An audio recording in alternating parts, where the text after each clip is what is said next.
E agora, como viveremos? O que fazer diante desse vírus microscópico, invisível a olho nu que está acabando com a vida no planeta Terra? Será que é hora de entrar em desespero? Será que o mundo vai acabar? Jesus está voltando, marca da besta? O que fazer, o que pensar como cristão diante de uma situação dessas? Aqui é o Jean Francesco e nesse episódio a gente vai tentar dar algumas orientações para vocês de como lidar com essa pandemia. Está no ar o JFcast, o seu podcast de teologia cristã.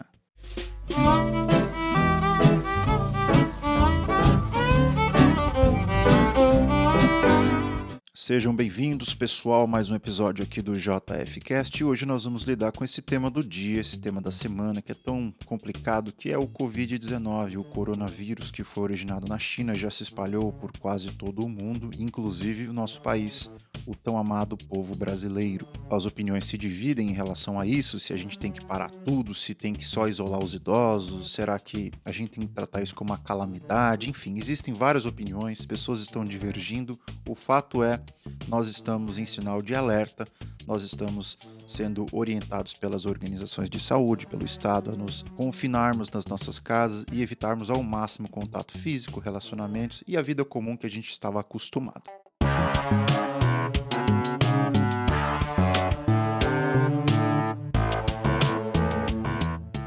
Bom, nesse episódio eu vou tentar falar para vocês 10 mandamentos, 10 recomendações, 10 orientações que eu daria para você no meio dessa pandemia, o que fazer, como não entrar em parafuso no meio de uma coisa dessas. Então vamos lá. Primeiro mandamento para você entender como sobreviver a uma crise como essa é, número 1, não entre em pânico, por favor, porque essa crise que nós estamos vivendo, ela não é a primeira e muito provavelmente não será a última. É de fato um momento de calamidade, muitas pessoas estão morrendo no mundo inteiro, mas não é o fim do mundo. Se você tiver uma compreensão teológica do que está acontecendo, você vai descobrir que o coronavírus não era um dos sinais que Jesus disse que iria acontecer bem próximo da vinda dele. Esses sinais de doenças e enfermidades, eles fazem parte dos primeiros sinais que antecipariam a vinda de Cristo. Então, assim, não é nada novo debaixo do céu, nada que não tivesse acontecido antes. Obviamente, por ter escalas globais, a gente fica assustado, mas não é o fim do mundo, vai passar. Mantenha calma e haja com prudência. A segunda coisa que eu diria, o segundo mandamento é não sairás de casa. O primeiro é não entrarás em pânico, o segundo não sairás de casa. Óbvio, o que eu estou dizendo aqui é que o momento exige que nós deixemos nossas casas apenas para atendermos as necessidades básicas para a sobrevivência. Não significa que você não pode sair de casa, tomar um ar, dar uma volta, ir no mercado, ir para a farmácia, ir para o hospital. A ideia é que nós reaprendamos a interagir com a nossa família de uma forma criativa. Afinal, nossa família é o nosso bem mais precioso e nós não queremos ver os nossos familiares numa situação de vulnerabilidade por causa desse vírus. Então, assim, o meu conselho é cuide das pessoas que estão ao seu redor e evite o contato, evite sair de casa por qualquer besteira. É hora de confinamento, nós não sabemos o que está acontecendo, tem muitas previsões que são diferentes, mas a ideia é vamos obedecer aquelas pessoas que têm maior discernimento sobre o que está acontecendo. Então, não sairás de casa. A terceira coisa que eu acho que é muito importante, o terceiro mandamento, é não entrarás em embates políticos. E por que eu digo isso? Essas briguinhas entre esquerdas e direitas, entre lulopetistas e bolsominions nas redes sociais, elas têm que parar porque isso não leva a lugar nenhum, só aumenta o ódio que você tem por outras pessoas. E mais, a circunstância que a gente está submetido agora exige união da nação. Não existe hora mais propícia para a gente se unir como seres humanos do que essa. Nós precisamos nos unir. Há muito mais coisas que nos unem do que nos separam. As nossas crenças, elas nos unem muito mais do que nos dividem. Somos todos seres humanos, criados à imagem e semelhança do Criador, com a mesma dignidade, com o mesmo propósito. Nós compartilhamos tudo aquilo que Deus nos deu em comum, então nós temos que focar no bem do próximo e no bem comum acima de qualquer coisa. Então, por favor, você que é cristão, que está me ouvindo, evite ficar entrando em debate político agora. Não é hora para isso. Óbvio que a situação envolve questões políticas, ninguém está dizendo que essa é uma situação apolítica, mas eu acho que é momento de a gente discernir em quais brigas a gente entra. Não fica entrando em debate que não leva a lugar nenhum, por favor.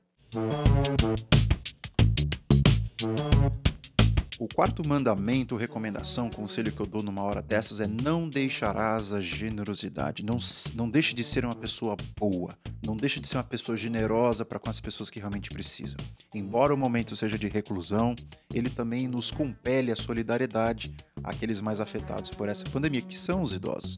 Então, assim, pessoas de maior idade precisam do nosso tempo, precisam dos nossos esforços e principalmente dos nossos recursos. Então, doe alimentos se você puder, itens de higiene, outros recursos para quem não tem.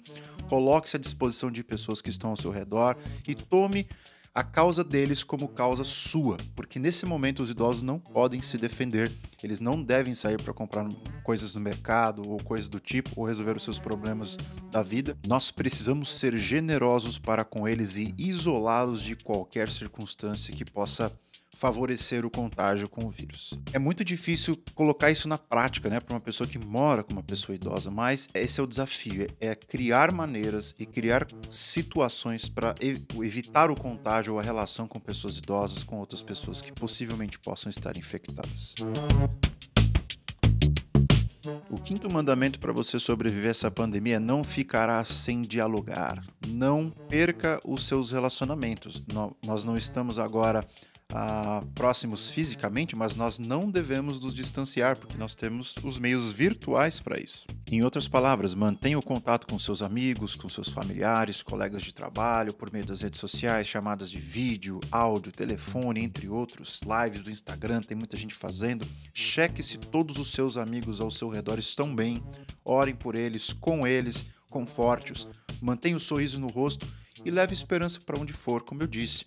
Não é hora da gente se encasular e esquecer que o mundo existe. Não, é o momento da gente reaprender a viver numa situação diferente.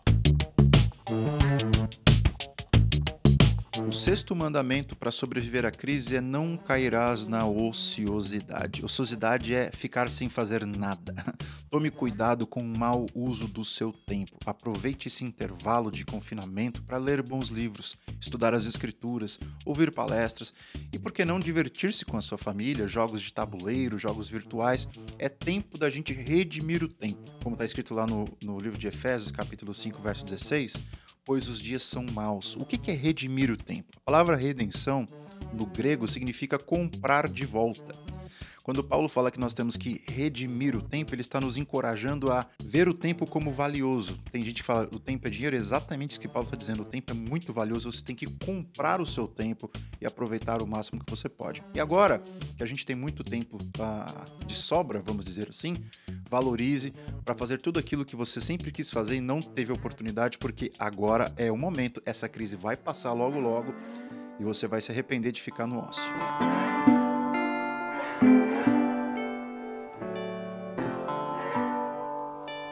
Outro mandamento importante, o sétimo, é: não esquecerás o teu Deus. Lembre-se das palavras do salmista. Deus é o nosso refúgio, fortaleza, socorro bem presente nas tribulações. Salmo 46. Então, assim, não pare de cultuar a Deus. Os cultos estão suspensos presencialmente, mas o culto a Deus nunca acaba, porque a igreja não é limitada a prédio. Então, não pare de cultuar a Deus, seja com a sua família, nas redes sociais, individualmente. Intensifique muito mais as suas orações e, por que não, renovar o seu fervor espiritual no meio dessa calamidade. Se você está sendo muito afetado, você é um empresário, ou você é uma pessoa que está perdendo muito dinheiro nesse momento, meu amigo, guarda o seu coração de cair no desespero. Faça com que esse tempo de medo seja inundado pela paz do Eterno, pois, como diz o Salmo, o Senhor dos Exércitos está conosco, Deus de Jacó é o nosso refúgio. Não esqueça Deus num momento como esse, porque Ele está presente, Ele está conosco, e Ele que nos ajuda a trilhar os caminhos da esperança no meio dessa trilha de caos.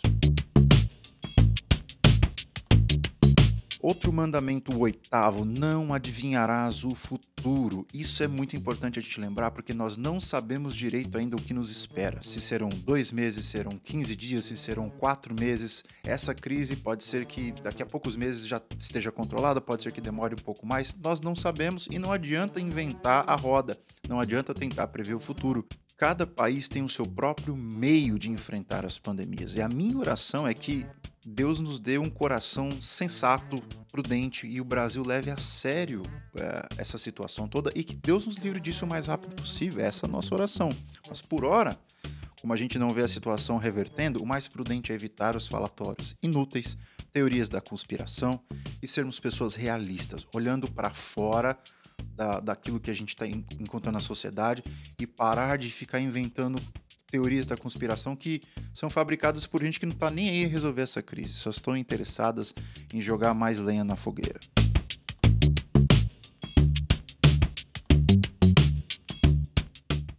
E o 9º mandamento é: não abandonarás a missão. Crises como essa nos ensinam, gente, mais do que qualquer sermão a respeito de que algo está errado com a humanidade. Disso ninguém tem dúvida vivendo num momento desse. Meu Deus do céu, por causa de um homem, milhares e possivelmente milhões de pessoas estão sendo infectadas pelo vírus. E essa situação ecoa, de certa forma, o que é a narrativa do Evangelho. Como o apóstolo Paulo afirmou lá em Romanos, por uma só ofensa veio o juízo sobre todos os homens para condenação. E assim também, por só um ato de justiça veio a graça sobre todos os homens para a justificação que dá a vida. Romanos 5:18. Galera, uma pandemia como essa, se você parar para pensar teologicamente, biblicamente, também é uma grande oportunidade para proclamar o Evangelho, porque o Evangelho é o que nos salva de um perigo muito maior do que o coronavírus. É o perigo de permanecer morto espiritualmente longe do nosso Senhor.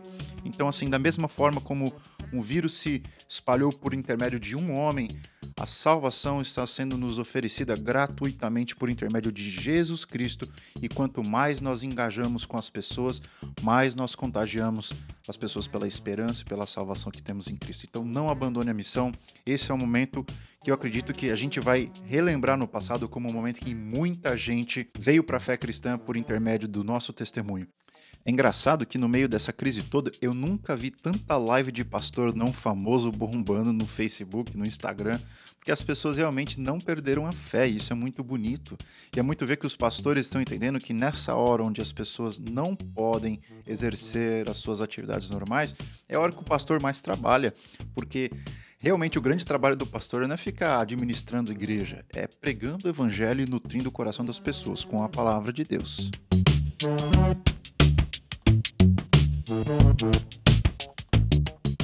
E por último, o 10º mandamento que eu escolhi aqui para consolar você e te dar esperança no meio dessa crise é: não perderás a esperança. Galera, finalmente a gente precisa reafirmar que em meio às turbulências, Deus jamais perdeu o controle da história. O mundo parece um caos e parece que as peças do quebra-cabeça estão todas desorganizadas e desorientadas. E é de fato, essa parece ser a realidade. Parece que as peças não fazem sentido. Porém, isso não é verdade, porque a Escritura nos diz que um dia nós veremos esse quebra-cabeça pronto e nós diremos que Deus é realmente sábio, e aí a gente vai concluir: realmente Deus não estava sentado numa cadeira comendo pipoca, vendo o mundo ser destruído pelo sofrimento, pelo mal, pelo vírus, pela injustiça. Não, a gente vai chegar à conclusão que, de fato, Deus estava consertando o mundo, Deus estava fazendo com que todas as coisas cooperassem para o bem daqueles que amam a Deus. Mas você não precisa esperar para que isso aconteça para chegar a essa conclusão. Você já pode crer pela fé que Deus já começou a consertar o mundo e que isso tudo é passageiro. Porque em Cristo, você e eu já recebemos uma nova vida e, portanto, o sofrimento, a pandemia jamais serão a última palavra. Fique então com essa palavra de esperança, porque a pandemia não é a última palavra, a restauração, a esperança em Cristo sim.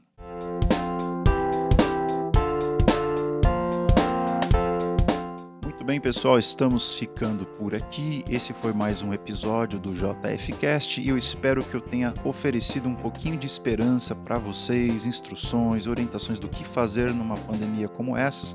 Espero que o seu coração tenha sido confortado e consolado, porque realmente nessas horas a gente não tem para quem clamar a não ser o nosso Deus. Então fique com Ele.